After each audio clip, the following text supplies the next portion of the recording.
All right, so we try and sift through. We call it the guardrails. We don't want to go crashing through guardrails. And I think the Skeens talk, when we talk about the Tigers making a trade, it's probably crashing through the guardrails when you get into the reality of could they get Paul Skeens out of Pittsburgh. The Trey Hendrickson thing is tricky.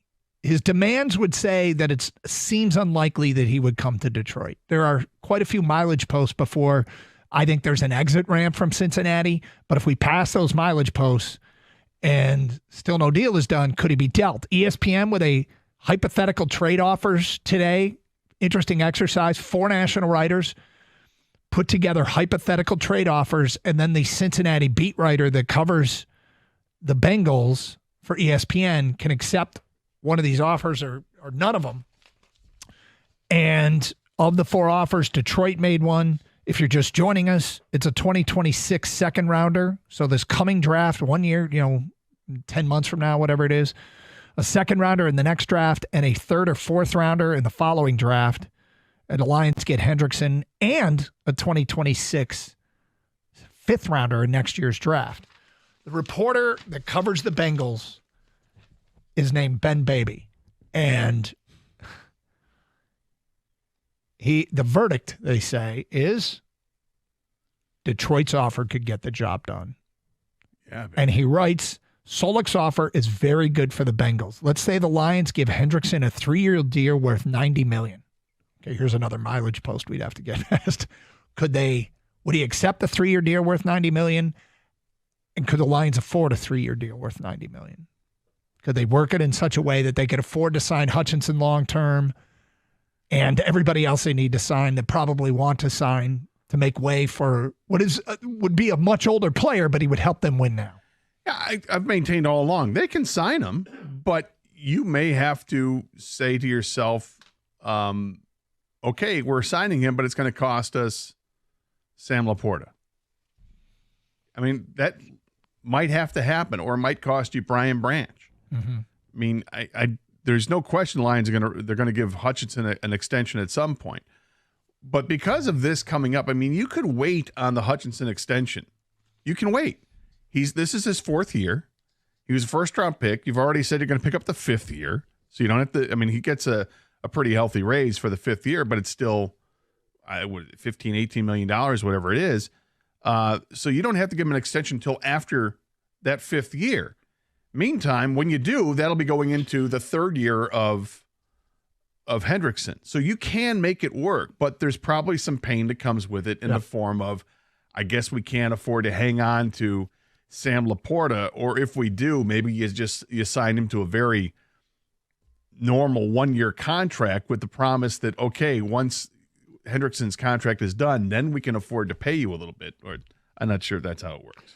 Anyway, here's what else he writes. Let's say the Lions give Hendrickson a 3-year deal worth $90 million. It is less than what the Texans gave Danielle Hunter in terms of the average annual value, which would be a huge bargain for Detroit if Hendrickson continues his all-pro form. And for the Bengals, trading him to an NFC contender instead of an in-conference rival such as the Bills is an added bonus. By acquiring picks in 26 and 27, the value of the trade would be prolonged for the Bengals over the course of those players' respective rookie deals. Based on ESPN's trade models and the Fitzgerald-Spielberger basis of trade evaluation, this offer actually gives the Bengals a good return. With Cincinnati tying up money in Burrow and the receivers through 2028, finding quality players at value can help the Bengals maximize their championship window with this trio. Trading Hendrickson would place more pressure on Joseph Osai, Miles Murphy, and Cam Sample to increase productivity on the defensive line. The Bengals could also use the extra cap space to add depth to the unit, perhaps with a designated pass rusher only on 3rd down. He takes the Detroit offer. Well, thank you. I mean, I look, as a fan, I would love this. I would love to add someone like that who's been the sack leader in the NFL for the last 2 years with 35 sacks in the last 2 years. He's fantastic as a pass rusher. And he was used a little bit more last year in all situations as opposed to previous years where he was just a pass rusher. So his game is evolving even at his age of 30 or 31. Yeah, I mean, he's at the age, as you go through the course of looking at the history of most pass rushers, not all of them, but You get to 29, 30, 31, there's a decline. There just is. Over the course of time, that's usually the case. Not in everybody's case, but okay, if he doesn't have 17 and a half sacks and he declines to 13, I mean, yeah, that's a really super valuable player. The only downside to this, there's two downsides to it. One is what it's going to cost you long term in terms of chewing up cap space and a young player or two not be re-signed. Two is I think you need to be a little bit sensitive. I know people are like, whatever. I think we need to be a little bit sensitive to Aiden Hutchinson here. If he's in contract negotiations and then they stop those negotiations and say, look, we just added Trey Hendrickson, we're signing him to a contract, Hutchinson and his camp might be like, dude, we're about to sign a long-term deal here, and you just gave my money to Trey Hendrickson. I get that might not matter to people. It's just something to keep in mind that is a potential downside. If you win a Super Bowl, people might not care about that, but this is a business, and the reality of it is they've had a very harmonious locker room. They've had no culture issues since these guys took over. That might test it a little bit.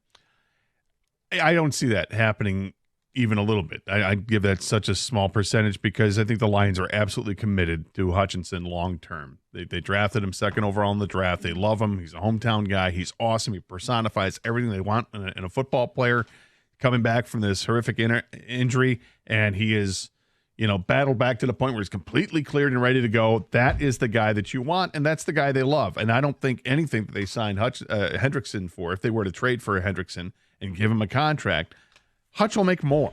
There's no question Hutch makes more. The market's been set, and that's not going to screw it up because they give Trey Hendrickson money. The way that it doesn't screw up Hutchinson, it might screw up somebody else, but not Hutch. Kang, your thoughts? I mean, the Madden football fan in me that plays video games loves this move. Of course you want Trey Hendrickson on your team, but I just don't see, this is not the Lions culture. Brad Holmes is with the way he does business. I think the only time they would even consider signing a bigger name free agent, or because I know he's not free agent, you have to trade for him, but acquiring a bigger name like this and attaching a big contract to it is if it's an obvious position of need. And the way Brad Holmes speaks, and I believe him, by the way, they don't feel the edge rusher opposite Aiden Hutchinson is an obvious position of need. They feel that they have an elite edge rusher right now, which they do, and you don't need two elite edge rushers. If anything, center is a bigger need. The corner opposite, Otarian Arnold and whoever, that is an obvious position of need. Guard was a position of need when they got Zeitler. Like, I think he goes after that type of player when there's an obvious position of need. Otherwise, it's draft, develop, re-sign. So I guess, and I'm not sure I agree with you. Well, I do and I don't. Like, center is a huge need. It doesn't feel like there's a Trey Hendrickson caliber center out there available right now. There's not access to that player. So how do you get back to being as good as you were, strengthening your Super Bowl, you make your team better somewhere else? This would do it. I mean, if you could find a Trey Hendrickson of centers. Well, I don't think the Lions are really that involved with Trey Hendrickson because I do think that the money is going to prohibit them from doing what they want to do. And what they want to do is continue with the players that they have, continue to invest in the draft. I don't think they're looking to find a solution at center. I think they have one in-house. I think they absolutely know what they're doing. I think they planned for this, and maybe this plan gets accelerated by a year. But I think that they've been planning for the exit of Frank Ragnow for a while here, and they've drafted the 4 offensive linemen the last 2 years. I think 3 of the 4, actually all 4 have worked inside with practice, but it sounds like they want to move Manu back out to tackle to test him out there. But, drafting Frazier and drafting Ratledge, those are 2 guys that they expect to compete right away. Yeah, I will. Look, this is an ESPN exercise. It's really fascinating. You just said you don't think they're really involved. No. And as much as, and I would love it more than maybe anybody else here at the station. I love Trey Hendrickson. I think he's awesome. Does it make sense for the Lions to try to eat it up with all that cap space and everything and give him a new contract? I don't know if it makes sense. I mean, I'm not a capologist, but it seems like there'd be pain down the road. You might be able to do it if it's like a 2-year deal, but beyond 2 years, I'm not sure you can get that done, because I don't think that's what he wants. Lions fans, what do you think? 248-539-9797. Your phone calls, feedback, and reaction coming up. 97.1 The Ticket.